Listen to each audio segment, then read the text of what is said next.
Amen. Welcome to Jesus House Dallas. Jesus House Dallas is a member of the Redeemed Christian Church of God group of churches. Amen? Hallelujah.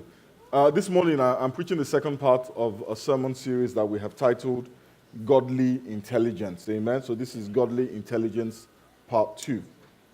Last week we talked about how the world is desperately seeking to enhance and harness all the benefits, all the potential benefits that we can reap from artificial intelligence. Amen? Just talking about myself, one of the things that I personally am crazy about is cars. I love cars. Amen? When I go to bed thinking about cars. In my sleep, I'm dreaming about cars. When I wake up, I'm thinking about cars again. And I was telling them in the first service that my flavor, my current craze, is the Aston Martin Vanquish. Does anybody know what I'm talking about? V12, 284,000, power, luxury class, all wrapped in one. Awesome vehicle. Only God could have made that. Because the Bible says that nothing was made that he did not make. Amen? So even the Aston Martin, some people don't know what an Aston Martin is. If you don't know what an Aston Martin is, I don't know what to say to you. When you ask some people, so how many kinds of cars are there? Toyota, Honda, and Ford. And Tesla. When you get home, go and Google it. Aston Martin Vanquish. Or Aston Martin Vanquish S. Amen? Praise the name of the Lord. If the Lord ever ministers to you to buy me a car, let it be sharp people there. Because before you buy somebody a car that costs 284,000, clearly you must have a couple of 100 million sitting in your account that you have nothing to do with. Amen? Anyway, I'm crazy about cars. And occasionally I will visit these websites and these blogs that are talking about the latest things in the car industry, the latest cars. And currently what everybody is talking about are the driverless cars. Amen? That's cars that don't need a human being to drive them, to navigate through traffic. They're talking about driverless cars, the technology that is required for driverless cars. And I remember when I started driving. I actually started driving officially in 1987. Some of you weren't born then. That was a long time ago. But when I started driving, cars with automatic transmissions, were a rarity. Most of the cars had what we called manual transmission. In America, you call it stick shift. If you can't drive stick, you can't drive. When your car stalls, what do? You put it in gear. Let's not talk about that. Cars with automatic windows, where you press a button and the window goes up. They were a luxury in those days. All the cars we drove had winders. Does anybody know what I'm talking about?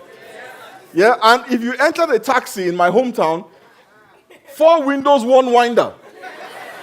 So the passengers would have to take it in turns to wind up. And some of those winders didn't work. So you had to use your hand to push up the window and hold it there. If you let your hand down, the window came down. Amen? Praise the name of the Lord. But you know what? We have come a long way. Man has come a long way from those days in terms of technological advancement. His knowledge has increased, and that is a good thing. But no matter how smart man gets, no matter how advanced we get technologically, no matter how many diseases we can now cure, no matter how far into the solar system we can now fly, amen? Man on his best day is no match for God on his worst day. The Bible says in 1 Corinthians chapter 1 and verse 25, the foolishness of God is wiser than human wisdom, and the weakness of God is stronger than human strength. Notice it doesn't say the wisdom of God is wiser than human wisdom, or the strength of God is stronger than human strength. It says the foolishness of God. That means that God on his worst day, on the day when he is being the most unreasonable, the most irrational, the most emotional, he is better than you on your best day. Last week we also talked about how we must examine our decision-making process, because all the decisions we make have consequences. Some consequences are seen and others are not seen. Some are small and others are huge. And that is why we have to rise beyond the impulsive way of thinking, where we're making decisions without thinking about the long-term consequences, where we're solving one problem and creating 5 problems. And usually the problem that we solve in our process is the immediate problem of how we feel. So you want to feel better, forgetting that the solution you have chosen to make you feel better will create problems for you in the future. So we solve our short-term emotional needs by creating long-term financial problems, long-term marital problems, long-term career problems, long-term physical problems. And that is why we need godly intelligence. We need godly wisdom, because the Bible says God sees the end even from the beginning. There are things you and I cannot comprehend. There are choices, there are things that will face us 10 years from now, and you have no idea about, but God already sees them. And if you let God stir your decision-making process, when you make a decision today, 10 years from now, it will stand you in good stead. Amen? Amen? The Bible says in the book of Proverbs, chapter 9 and verse 10, says that the fear of the Lord is the beginning of wisdom, and knowledge of the Holy One is understanding. Now, the word fear in this verse, like we said, comes from a Hebrew word, which is pronounced yirat, which means reverence. But it means reverence, but it also means fear. It means be afraid. I know that we live in a generation where fear is seen as a negative emotion. But fear is a useful emotion. It is fear that will stop you from seeing a lion. Amen? And dancing in front of it. It is fear that will stop you from seeing fire and putting your hand into it. The fear of the Lord is the beginning of wisdom. And we live in this generation where nobody talks about the fear of the Lord anymore. Because all we want to hear about is God is love. God is this validator in heaven. He just sits down and validates everything. If you feel it, he loves you. It's all good. If you want it, it's all good. He loves you. If you're doing bad, it doesn't matter. There's grace. He loves you. It's all good. We have taken the grace of God and the love of God for granted because we do not remember, and we're no longer being taught about the justice of God. We're no longer being taught about, the Bible says that our God is a consuming fire. The Bible says, behold the goodness and the severity of God. But when we talk about God, it's only about the good, never about the severity. It's only about the love, never about the fact that he is a God that kills people. The Bible says in the book of Matthew 10:28, it says, do not be afraid of those who kill the body but cannot kill the soul. Be afraid. There's no qualification of that fear. There's no dumbing it down. There's no making it palatable to the 21st century Christian. It says, be afraid of the one who can destroy both body and soul. Hebrews 10:31 says, it is a dreadful thing to fall into the hands of the living God. Amen. It is a dreadful thing to fall into the hands of God. So this message of grace, we don't appreciate it because we don't know God. If you know how hard I am, if you know how dangerous I am, when I am kind to you, you appreciate my kindness. You don't take my kindness for granted. But we take his grace for granted. We take his love for granted. We take his kindness and his mercy and his compassion because we were not there when he was killing people for touching a mountain. If you had been there when people went to church and lied and died, when you hear God's love, you will just be crying. Hallelujah. That this God can love you. That this God can call you his friend. But we don't hear about those things anymore. And we should hear about those things, because that is why the Bible is not just from Matthew to Revelations. It is from Genesis to Revelation. Because that revelation of that fearful God is critical for us to appreciate the loving God. If you don't know about the fearful God, you'll be very wishy-washy. Neither here nor there. It is a dreadful thing to fall into the hands of the living God. There was a time when Christians were known as God-fearing people. When they were about to make a decision, they thought about how it would look to God. Now we're anything but God-fearing, because we have been sold a lie that God is all about love and cookies. We paint him in pastel colors. You go to church and there are clouds. It's just nice and warm, like a fat man with a white beard.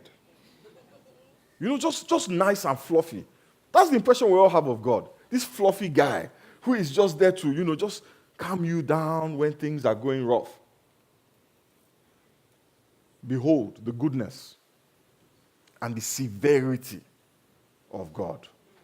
He says, I kill and I make alive. You can't appreciate the making alive if you don't know that he can kill. But the fear of the Lord is just the beginning of wisdom. There are a few more steps that we have to take to make wise decisions. It is not enough to fear and reverence God. We must also combine that fear and reverence with knowledge. Knowledge of the Word of God. In the book of Joshua, chapter 1 and verse 18, can we pull it up? Thank you. It says, this book of the law shall not depart from your mouth, but you shall meditate on it day and night, so that you may be careful to do according to all that is written in it. For then you will make your way prosperous, and then you will have success. Amen. The Bible is talking, or God is speaking very simply here about the Word of God. And the Word of God, listen, guys, is not one book of the Bible, it's the whole Bible. The Word of God is not a buffet. You choose the parts that you like. There's a reason why the Old Testament is a part of the Word of God. You cannot have a Christianity that discards the Old Testament. The Old Testament is what reveals the nature of God to us. It is what reveals the person of God to us. It is what reveals the character of God to us. And God left it there so that we can understand him. Amen? God said to Joshua, if you read the Word and you meditate on the Word and you do the Word, you will make your way prosperous and you will have success. For me, the thing here is the mind blower here is the part where it says you will make your way prosperous. He is shifting the burden of your prosperity to you. All right. He is saying that the extent to which you read, meditate, and act on the Word will determine the extent to which you prosper. It says you will make your way prosperous because of what you know and do of the Word. It will affect the extent to which you prosper and your endeavors succeed. What the Lord is describing here is a three-step process. 3 steps to prosperity. Maybe we should have called this 3 steps to prosperity. Some people will like that. Say 3 steps to prosperity, church will be full. 3 steps to owning your own Aston Martin. Step 1. I'm going to tell you something. Just I didn't say this in the first service. There's some churches, some ministries that are built on one revelation. Just one revelation. Some churches that are built on prayer.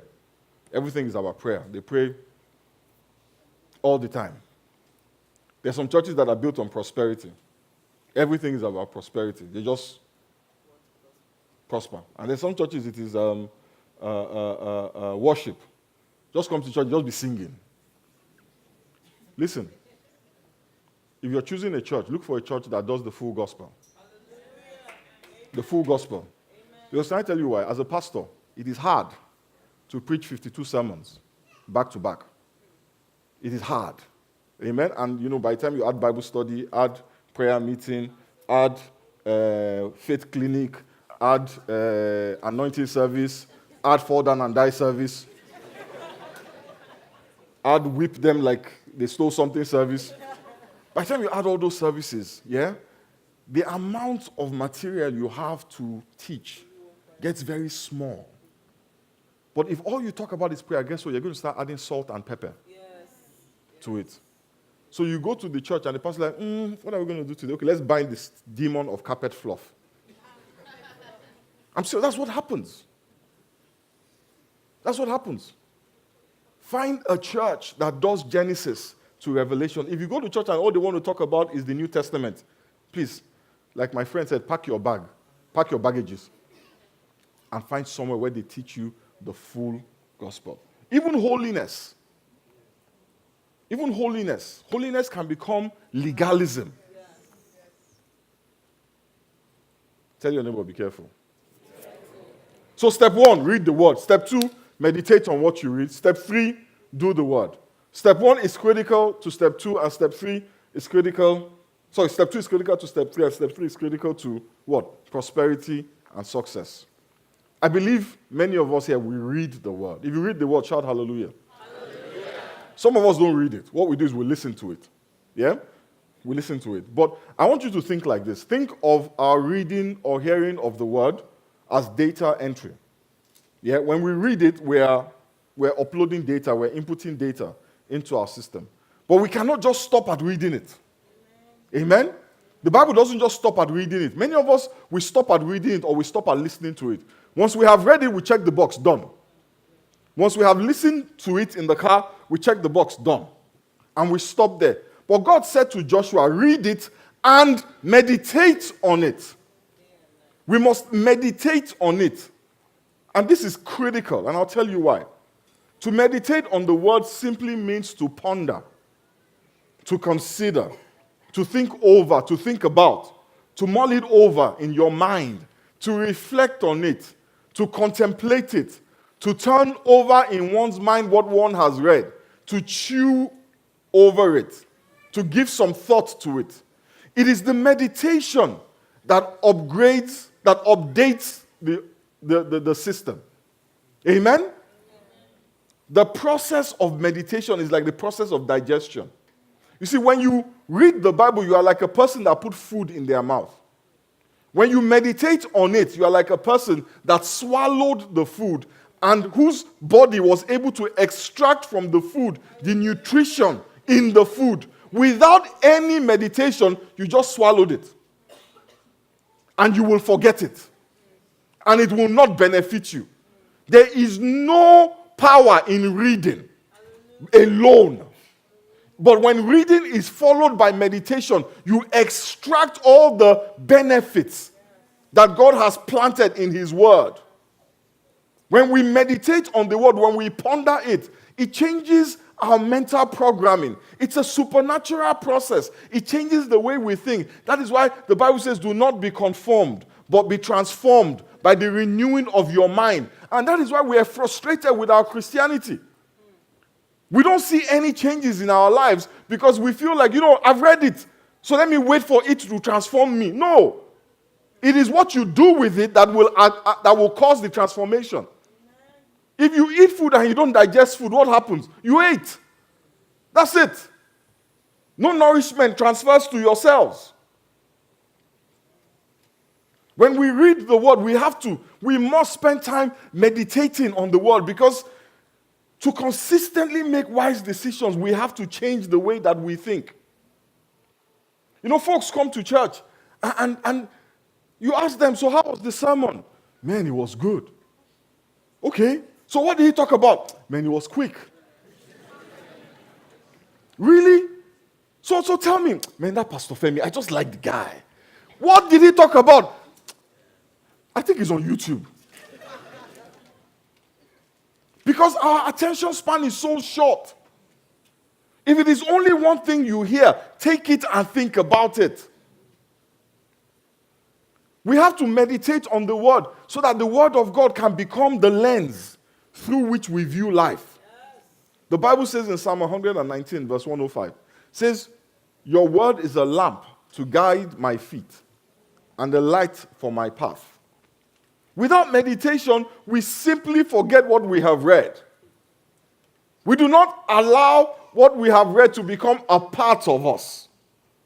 So that when it is time to make decisions, we now start looking for, Pastor, what does the Bible say about? You should know it inside of you. It becomes your default. It becomes your programming.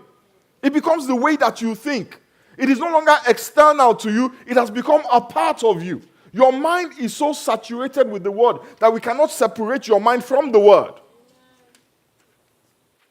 The Bible says, then you will make your way prosperous. And it's a simple process. It is you reading it. Clap for yourself. But taking that a step further and thinking about what you read. It is you hearing the sermon and thinking about what you heard. Pondering it. Breaking it down in your mind. Extracting from it anything God is saying. Anything about God. Amen? We do not allow what we have read to be digested by our spirits. And that is why it is not benefiting us. So when you wake up in the morning, or whenever it is you read your Bible or listen to your Bible, make sure that you have made time for meditation. You know, when I was growing up, I used to think meditation was what the Buddhists did. You know, just sit down with your legs crossed.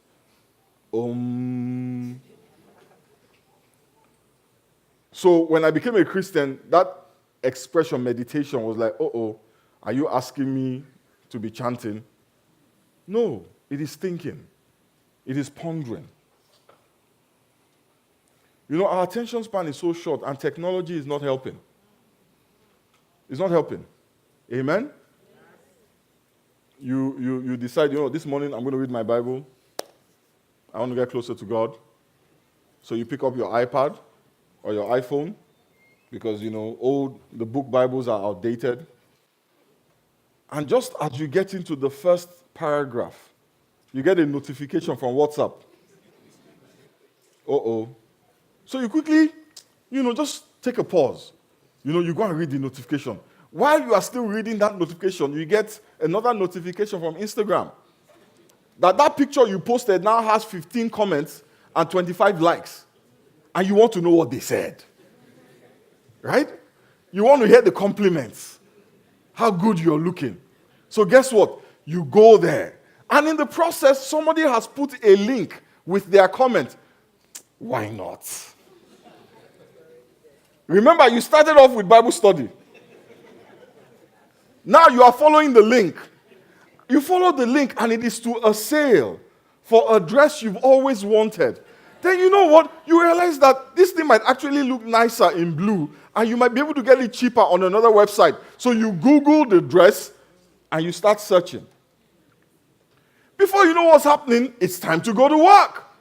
So you rush, put your clothes on, get in your car, and guess what? Davido is playing. And for those who don't like Davido, it's Despacito is playing. What happened to Bible study? Because you are going to work and it's summer and you're just, just bobbing your head and that's it. We've abandoned it. So we don't even finish reading the Bible, talk less of meditating on it. Listen, you have to intentionally make time for God. Yes. Switch off your phone. But you're using your phone, so you can't switch it off. Do not disturb. Everybody has it. iPhones have it. Android have it. If you're using a flip phone, try. This is 2017. Seriously, put your phone on Do Not Disturb. Be intentional about your relationship with God. Amen. Make time out and say, the first 45 minutes of my day. But you know what? That 45 minutes is going to be hard because you have been awake until 3 a.m. binge watching all the episodes of Game of Thrones you've missed. So you've only slept for 4 hours. And all you're thinking about is, where's the nearest Starbucks? Go to bed early. The comments will still be there when you're done praying. Game of Thrones will still be there. You know, listen, I'm not one of those pastors that believe that Christians should not be on Facebook or Instagram or Snapchat or social media is a tool. What you do with it is your problem.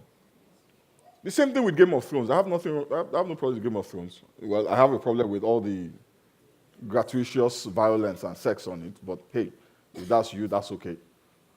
But be intentional about your relationship with God. Those things affect you negatively the less you have a relationship with God. Yes. The further away you are from God, the more likely those things are to traumatize you in ways you can't even understand. Yes. That's why you go on Instagram and you see some pictures, you are depressed. You're depressed because you're just thinking, look at my life. You go on Facebook, you are depressed. It has happened to me before. I watched TV one day. I watched a young pastor preaching. The guy was good. The guy was so good. And I came to church the next Sunday and I saw the people, like 10 people showed up. And I was just sad for my soul. I was like, Femi, see your life. And this guy was like maybe 7 years younger than I was. And he was in this massive warehouse, jumping around on the stage. I was so miserable. A few months later, I found out that the guy was on drugs, messing around with prostitutes, eventually died in a hotel with drugs found on him. You see, when you're close to God, you're able to put the things you see in perspective. Yes. But when you're not close to God, that thing that you see defines life. Yes. When you're close to God, you know that these people, they're putting up the best part of them. You know, my wife was telling me yesterday about some bloggers. One lady took a picture and put it on Instagram, and she looked so good. You know, she looked so slim and so together. And my wife was just like, hey, Jesus. You know, I felt I was good. The woman then did a making of the picture video. Making of the video where they told her to put her leg like this so that it can shape the way her stomach appears. It was where we come from, what they call photo trick, special effects. But my dear wife, thank God for the grace of God, was about to drive me crazy.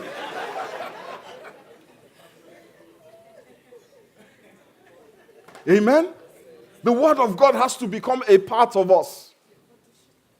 It has to become who we are. And I know that that is what most of us desire. We want to be better. We want to do better. But it is not going to happen by wishing it. Listen, it won't happen by praying for it. It happens when you are intentional about doing the things that need to be done to achieve it. So I'm sitting down here talking about Aston Martin Vanquishes. If I really want that car, somebody should ask me, what am I doing to get that car? What are you doing to get the spirituality you desire? What are you doing to get the relationship with God that you desire? What are you doing to draw yourself closer to God? Because God has never moved. He's been right there just waiting for you. And it's not going to happen if you don't take the step and the next step and the next step that you need to take. We can't lay hands on you and transfer a relationship to you. Pastor Adeboye can lay hands on you 20 times in one day. If you are carnal, you'll be carnal after the 20th time. But Christians are always looking for a shortcut. So we're looking for one man of God who will just transfer to us. Listen, let me tell you something about the Word of God. When the Word of God is a part of you, another thing that it will do is that it will expose the truth to you. Please, it's not going to reveal your enemy's secrets. It will reveal your own secrets to you.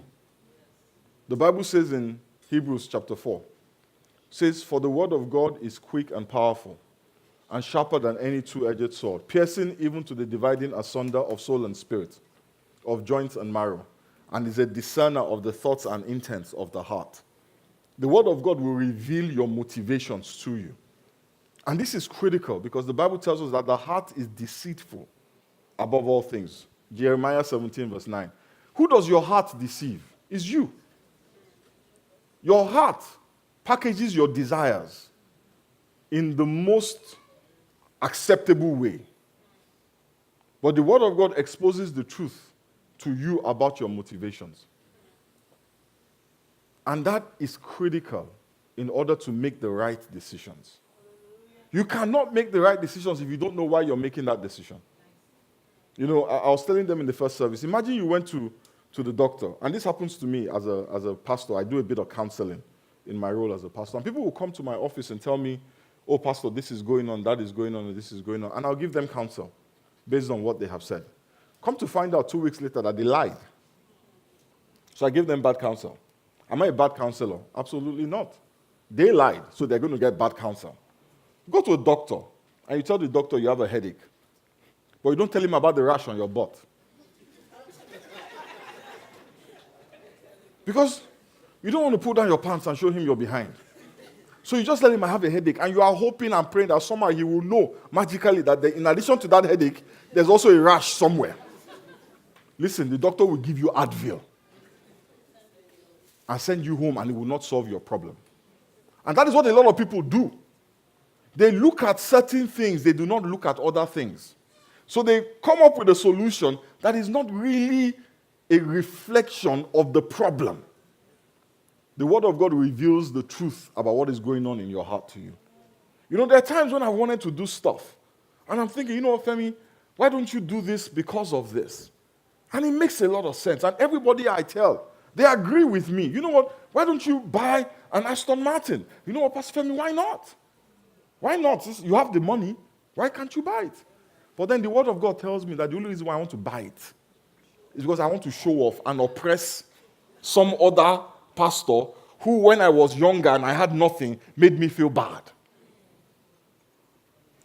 So the Word of God tells me that, Femi, your motivation is wrong.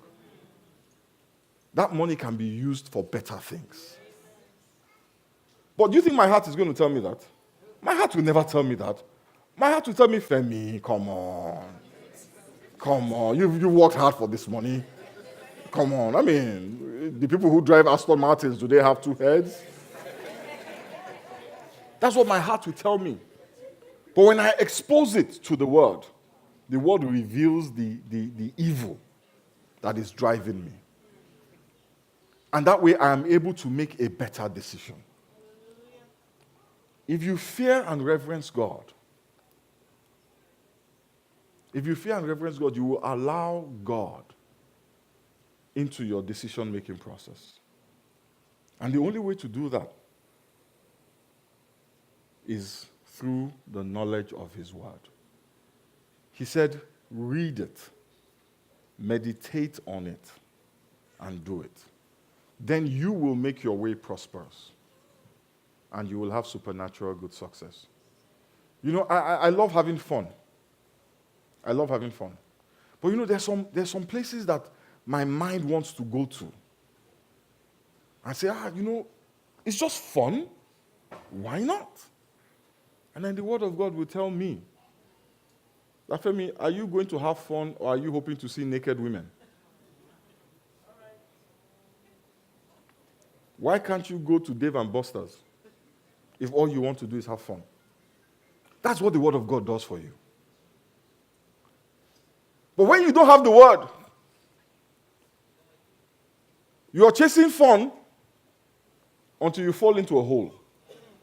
And then you're wondering, how did I get here? Decisions have consequences. The choices you make have consequences. And some of those consequences will not end for a lifetime.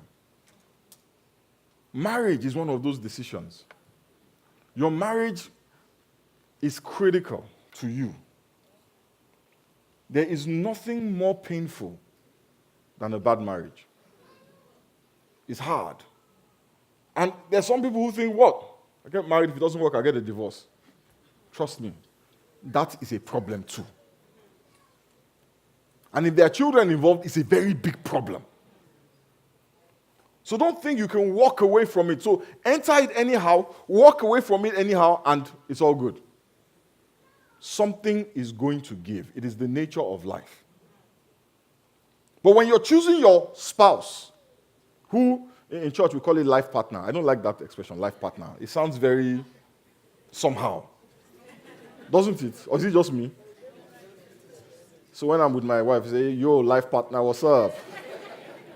When you're choosing your spouse, for example, yeah, your ability to discern the right person, can I tell you the truth, is influenced by how much of the word you know. The things you're looking for that you think you know, you have no idea. What do you know is going to happen 10 years from now? So you want a man that has a good job. In 10 years from now, the list of your problems may be his job. You want a woman that fits into a size 0. It's okay. 10 years from now, you find out that size 0 is the least of your problems. I'm serious. But you are judging with the eyes. But God looks at a man's heart. And the word of God reveals a person's heart. Anyway, that's another. I'll talk to Spaces about that. You people are already beyond. We can't say anything to you anymore. No, I'm just messing around. Seriously. The best decision you can make, the wisest decision you can make, the most profound and most important decision you will ever make is that you give your life to Christ. Is that you accept Jesus as Lord and Savior. You know, we say that in church, but many folks don't know what that means. What does that even mean? It means that you accept that He died for you, that His blood was shed for you, that the sacrifice on Calvary applies to you.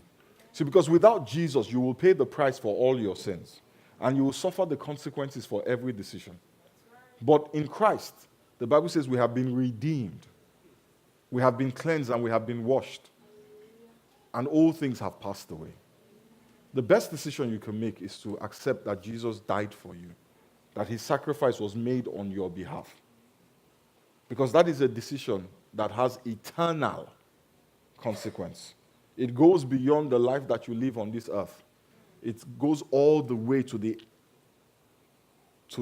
eternity. Amen?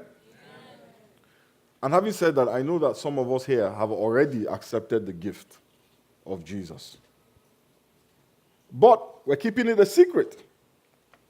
We don't want to publicly be identified as a Jesus freak, a fundamentalist, a religious extremist, a Bible thumper.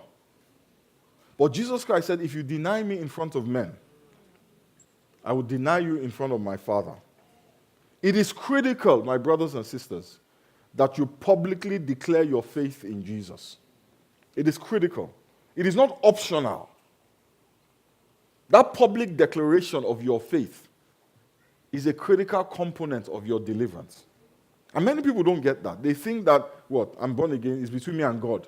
God wants everybody to know. He wants the world to know that you are His child. And the most powerful way you can do that is not by coming to church on Sunday. It is by being baptized, by immersion in water. Some people think an altar call is the way to declare it. But the truth of the matter is that there are no altar calls in the Bible. The public declaration of your faith happens when you are baptized. In Matthew chapter 3, verse 15, the Bible, Jesus Christ told John the Baptist. When John the Baptist said to him, there's no need. Why am I baptizing you? You know what Jesus Christ said? To fulfill all righteousness. That word fulfill actually also means complete. To complete all righteousness. Jesus Christ says, if you believe and you are baptized, you will be saved. There is a component that many of us have ignored in that process, and that component is baptism. And what is baptism? A public declaration of your faith. You are saying to the world, I am a child of God. You are saying to the world, I have been paid for. I have been paid for, I have been bought. And even more important than the world, you're saying to the kingdom of darkness. Because how are they going to know It is your baptism that says that you have died with Christ and you have resurrected with Christ. Leave him alone. Leave her alone. And many of us are still being oppressed by demonic forces. They are still harassing us because they don't know that they have no jurisdiction in our lives anymore. They don't know they have no rights to us anymore. That is why you should be baptized if you have not been. It is the most important thing you can do after believing. Be baptized. Let the world know.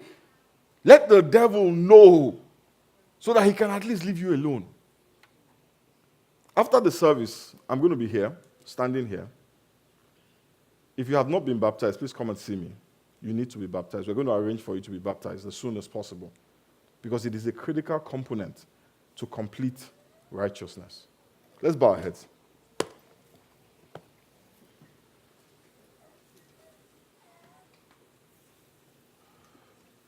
Next week, we're going to start a new sermon series called Guardians of the Galaxy. It's a riff off of the Guardians of the Galaxy. It's going to be a lot of fun. Amen? But let us pray. If you are here and you have never accepted the gift of Christ, you've never accepted that sacrifice also applies to you, now is the time to do so. Now is the time to simply say, Father, I accept the sacrifice of Calvary.